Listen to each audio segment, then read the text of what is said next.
Back on Inside Tennessee, John North, my colleague, as well as Janet Testerman, Don Bosch, and music icon Ashley Capps. And one of my best friends, and Ashley, I just want to thank you for all the years that we've been friends and letting me be part of Bonnaroo, and it's going to always be a great memory, and we'll find new ones down the road. But absolutely, we had quite some times there. Many of which can't be spoken of on Sunday morning or any morning. But you know, Ashley, I've heard the story so many times, but many of our viewers haven't.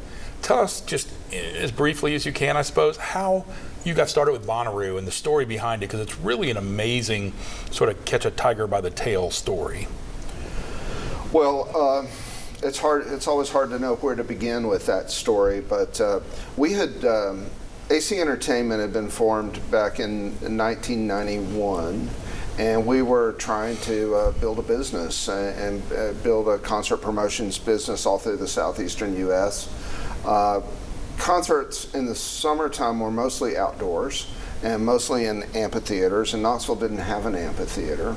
So we converted the World's Fair Park basically into a concert venue, and we started a series called Hot Summer Nights. Mm-hmm. And we didn't realize it at the time, but we were teaching ourselves how to do a concert from scratch, because we had to do everything. We had to bring in generators, we had to build a stage, we had to put up fences, we had to hire security and all of the staff, and you know, certainly sound, lights, so on and so forth. And that was our response to the need for an outdoor venue.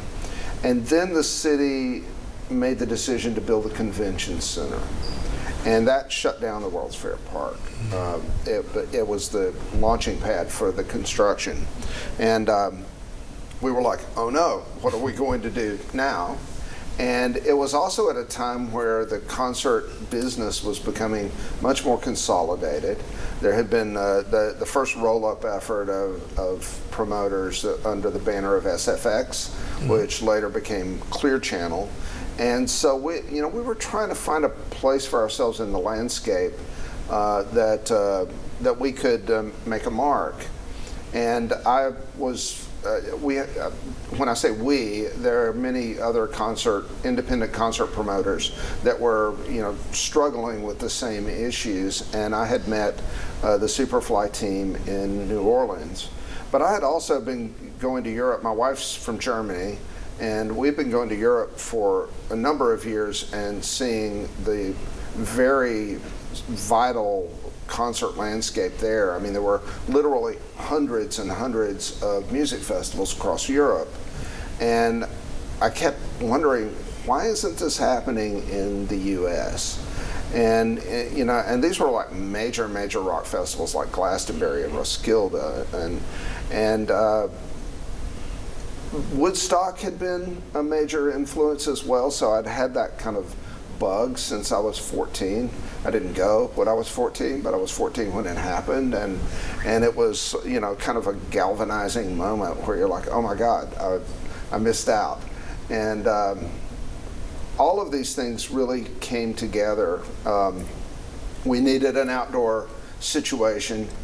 We didn't have an amphitheater. We saw the festival scene in Europe.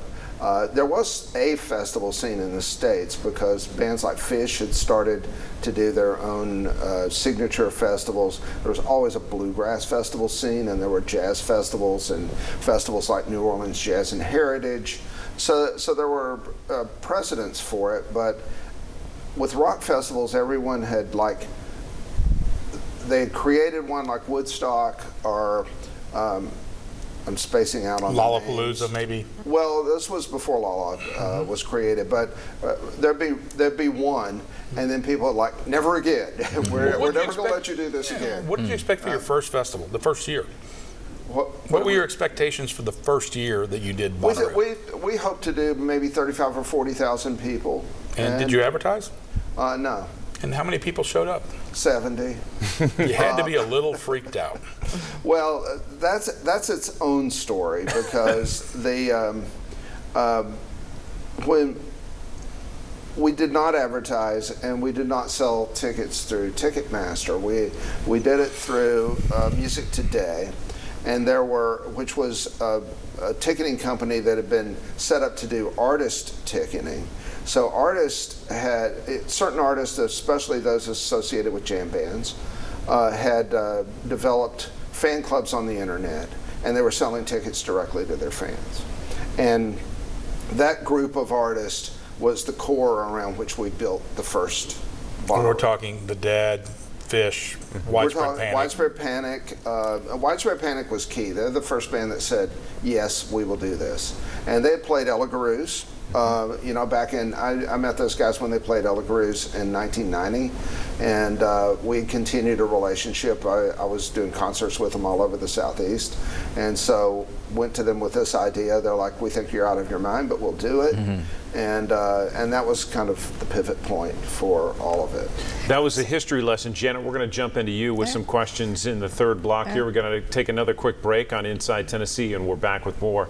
And Ashley Capp's our guest this morning.